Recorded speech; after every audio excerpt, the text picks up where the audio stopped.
keputusan dan prosedur persidangan dan registrasi yang berkenaan dengan cara bekerja dalam mengambil keputusan. Intinya banyak sekali masalah yang kami temukan, ya. Jadi dari 3 hakim ini saja muntahan masalahnya ternyata banyak sekali. Ya, jadi kami mengucapkan terima kasih pada masing-masing hakim, ya kan? Nanti meskipun semua hakim ini terlapor, tapi kan tingkat tuduhan pelanggarannya beda-beda. Nah, nanti biar kami memeriksanya, harapannya tidak lain supaya kepercayaan publik bisa kembali. Ya, putusan kami nanti diharapkan jadi solusi kalau bisa, gitu ya. Nah, banyak sekali masalahnya. Masalahnya kan sudah di sidang tadi nggak ikut. Terkait dengan mekanisme dalam memutuskan putusan nomor Ya, jadi tadi kan di sidang kan ada satu masalah hubungan kekerabatan, ya, di mana hakim diharuskan mundur dari perkara itu tidak mundur. Itu kan banyak tadi, hampir semua pelapor itu mempersoalkan itu. Yang kedua soal hakim berbicara di depan publik, ya, mengenai isu yang sedang ditangani atau mengenai hal-hal yang diduga berkaitan dengan substansi perkara, nah, gitu loh, ya kan? Padahal patut diduga bahwa ini ada kaitan paling tidak dalam persepsi publik. Nah, ini yang kedua, ya kan, yang dipersoalkan orang sebagai masalah kode etik. Yang ketiga itu ada hakim yang saking kesel, ya kan, mengungkapkan kemarahannya ke publik. Lah, ini kan masalah internal hakim, kok diumbar keluar. Nah, ini masalah juga. Nah, lalu ada lagi hakim yang menulis dissenting opinion, tapi bukan substansi ide yang dituliskan, tapi ya ekspresi kemarahan. Nah, ini kan jadi masalah juga. Nah, itu sudah berapa tuh? 4. Yang kelima soal prosedur registrasi, kok ada yang loncat-loncat. Nah, itu dipersoalkan, ya kan? Prosedur misalnya ada perubahan, ditarik kembali perkaranya, kemudian dimasukin lagi hari Sabtu, nah, gitu loh. Jadi ini yang teknis-teknis begitu. Tapi ini kan ada kaitan dengan motif etika, motif kepemimpinan, motif good governance. Nah, ada lagi yang mempersoalkan kok MK ini lambat sekali dibentuk. Nah, ini misalnya Ziko tadi, ya kan? Dulu sudah ada Dewan Etik, sudah tidak ada lagi setelah undang-undang baru. Lalu dia menyampaikan laporan, harusnya ditindaklanjuti oleh MK, tapi dia bayarin berbulan-bulan, ya kan? Nah, itu juga persoalkan juga sebagai masalah kode etik. Jadi sudah 6. Nah, ada lagi, apalagi tadi satu lagi. Jadi semua itu tercermin dalam isi laporan. Nah, jadi kami sesudah nanti selesai dengan semua pelapor hari Jumat, ya, mudah-mudahan sampai Kamis pun 9 hakim semuanya sudah kami dengarkan. Nanti baru kami akan rapat bertiga untuk menentukan bagaimana kira-kira putusan terbaik dari Majelis Kehormatan. masalah yang dari pelapor, kalau yang di-spill dari 3 hakim kan katanya 3. Oh ya banyak, tapi ya nggak bisa saya kemukakan. Makanya sidangnya tertutup. Terkait dengan nanti hasil-hasil itu kan masih nanti akan dibicarakan. Ya. Opsi-opsinya apa saja? Seperti tadi sudah disebutkan. Loh, kalau apa opsi itu maksudnya? Opsi itu apa? Oh, ini nggak sabar dia mau cepet-cepet putusan. Kalau di PMK itu kan jelas sanksi 3 macam: teguran, peringatan, pemberhentian. Nah, pemberhentian itu kalau eksplisit disebut pemberhentian dengan tidak hormat. Tapi kan ada juga pemberhentian dengan hormat. Ada juga pemberhentian bukan sebagai anggota tapi sebagai ketua, misalnya begitu. Peringatan ada yang ya tidak diuraikan, tapi kan variasinya bisa banyak. Peringatan biasa, bisa juga peringatan keras, bisa juga peringatan sangat keras, bisa aja. Jadi itu tidak ditentukan di dalam PMK, tapi variasinya mungkin itu. Nah yang paling ringan itu teguran, ya kan, lisan, teguran tertulis, misal nih, teguran disampaikan secara lisan bersamaan dengan penyampaian putusan. Jadi nggak perlu lagi surat khusus. Tapi bisa juga teguran dengan surat khusus. Surat khusus memberi teguran tapi dilampiri putusan. Jadi walhasil ya ada 3 itu tapi variasinya bisa banyak.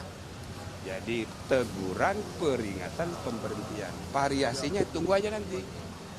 Ya, jadi itu nanti kreativitas MK-MK. Kira-kira ini baiknya bagaimana ini. Tapi kalau misalnya tidak terbukti, rehabilitasi. Jadi kan 99 ini kena dilaporkan semua nih. Ya mungkin ada di antara 9 itu direhabilitasi. Ini orang baik. Nah, kita akan sebut itu. Misalnya dari wartawan, oh ini yang paling baik ini namanya Ana, misalnya gitu. Kita puji nanti. Ya belum bisa. Kapan besok masih ada yang ikuti Besok. juga? Besok itu pelapornya itu grupnya siapa namanya? Bukan, Bipiter sudah tadi. Hah? TPDI. Besok itu siapa namanya itu? Petrus kan banyak rombongannya juga itu. Ada 2 besok, Petrus sama satu lagi sorenya. Nah kemudian sesudah 2 itu nanti hakimnya 3 kita panggil. 1 Pak Saldi Isra, 2 Pak Manahan, Pak Suhartoyo, yang ketiga Manahan. 3. Nah yang 3 sisanya lusa. Ya sabar ya. Kan soal concurring from ini kan juga banyak yang mempersoalkan bahwa itu seharusnya dihitung dissenting. Apakah itu juga tadi jadi materi yang diklarifikasi di sini? Ya pasti kita tanyain dan sudah dia jawab. Nanti jadi itu substansi pemeriksaan hakimnya ya itu nanti biar terlihat nanti di pertimbangan putusan MK. Yang jelas ya kan di samping kita ngecek bagaimana itu mengenai tuduhan pelanggaran kode etik. Ini hakim-hakim ini kita bebasin untuk curhat. Waduh curhatnya banyak sekali. Nah itu semuanya.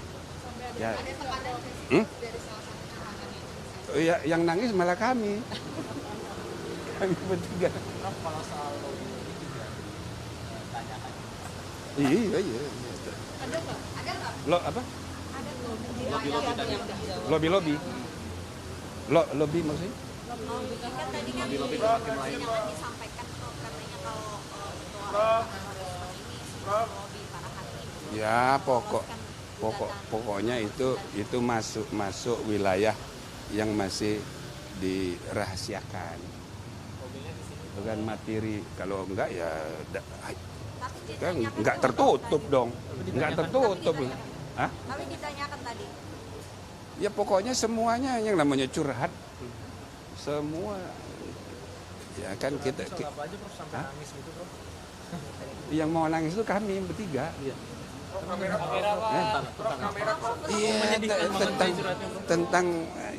tentang ya jadi gitu ya. Jadi kira-kira putusannya itu nanti tunggu aja. Kan ini baru 2 hari, 3 hari. Sabarlah. Apa jaminan dari MK bahwa putusan nantinya ini tidak ada? Nggak bisa, nggak mungkin saya menjamin. Ini juga putusannya kan belum juga. Karena terlapor ini ada hubungan kekerabatan dengan presiden. Itu salah satu isu. Kan ada 6 atau 7 isu. Banyak. MKMK memastikan bahwa netral, independen dan Itu yang sedang kita nilai. Ya kan kalau soal hubungan kekerabatan nggak perlu bukti. Semua orang udah tahu. Loh itu nggak perlu pembuktian.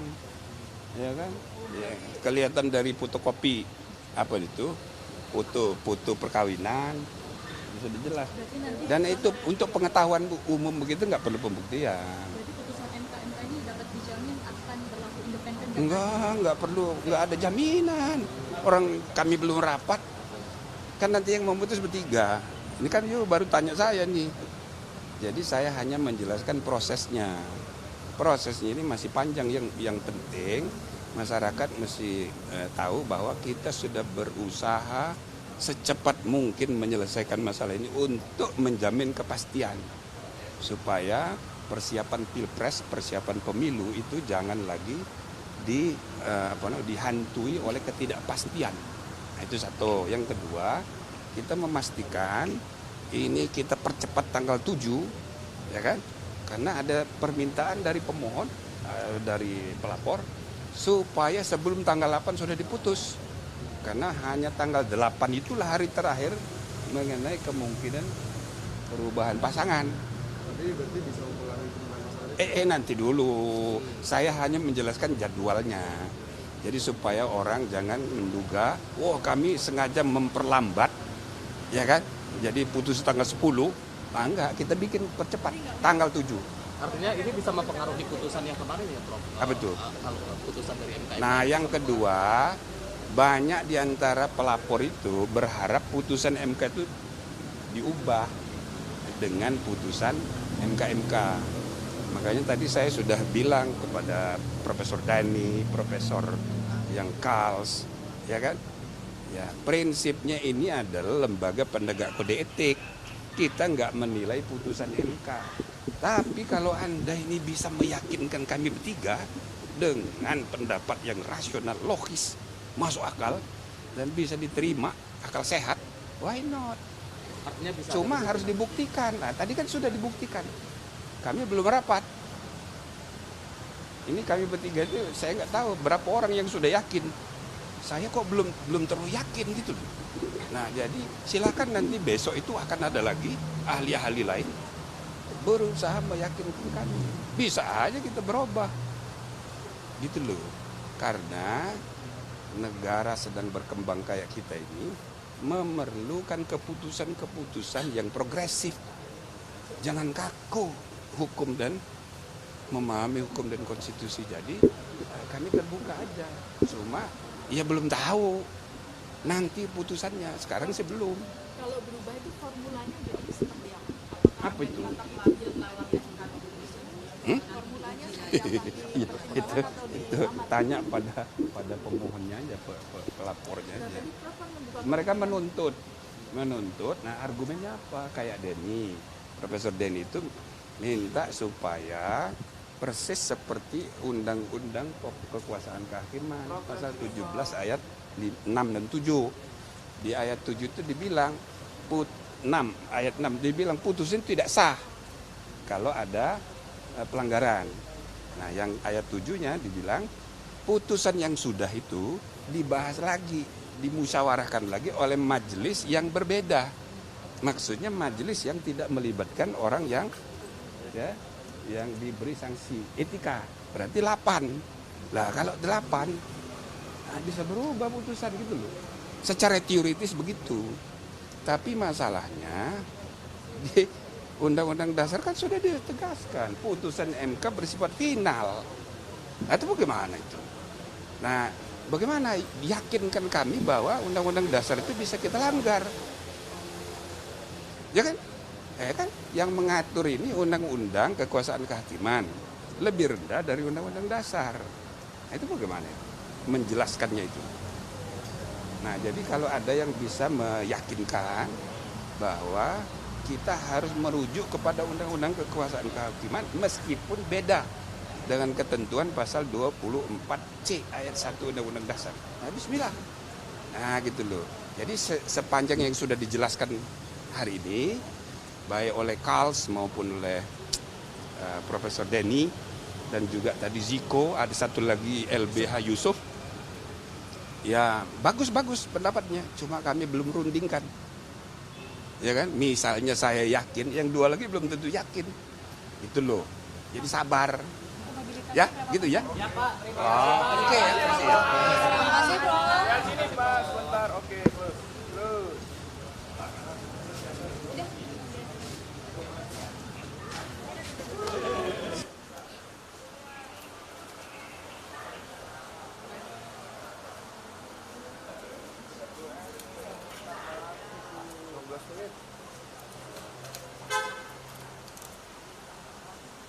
Kirim langsung.